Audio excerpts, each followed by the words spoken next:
దేశాన్ని ఎప్పుడూ కూడా పట్టి పీడిస్తున్నటువంటి ఒక అంశం, ఎప్పుడూ ఇబ్బంది పెడుతున్నటువంటి ఒక అంశం ఏంటి అంటే నకిలీ నోట్లు, ఫేక్ కరెన్సీ. ఇది విపరీతంగా దేశాన్ని సర్వనాశనం చేస్తున్నటువంటి పరిస్థితి. దీంట్లో నాశనం చేయడానికి ఏముంది అని అనుకోవచ్చు. మ్యాటర్ ఏంటంటే ఇదే ఎవరైతే ఉగ్రవాదులు, దేశద్రోహులు ఇలాంటి వాళ్ళు ఉంటారో వీళ్ళకి ఫండింగ్ ఇదే.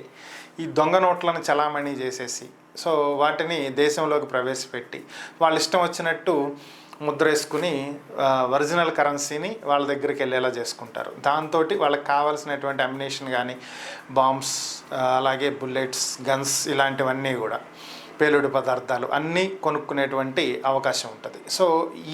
ఇటువంటి పరిస్థితి దేశ ఆర్థిక వ్యవస్థని పూర్తిగా నిర్వీర్యం చేసేటువంటి పరిస్థితి. ఇలాంటి రకరకాల దుశ్చర్యలకు పాల్పడుతుంటారు. వీటికి అడ్డుకట్ట వేయడానికి 2017లో డిమానిటైజేషన్ తీసుకొచ్చి పెద్ద పెద్ద నోట్లన్నింటినీ రద్దు చేశారు. ఇది ఒక్కటే రీజన్ కాదు.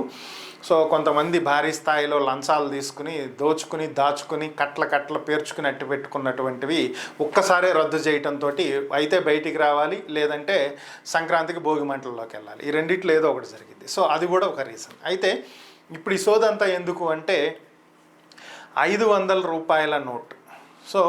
ప్రస్తుతం ఉన్నటువంటి లార్జెస్ట్ నోట్ ఇదే. 2000 రూపాయల నోట్లు ఉండేవి, వాటిని కూడా ఆర్బీఐ వెనక్కి తీసుకుంటంతో ప్రస్తుతం దేశంలో చలామణిలో ఉన్నటువంటి అతిపెద్ద నోటు 500 రూపాయల నోటు. ప్రస్తుతం ఇవి ఫేక్ కరెన్సీ దేశంలోకి వచ్చాయి అనేది కేంద్ర హోంశాఖ జారీ చేసినటువంటి హెచ్చరికలు.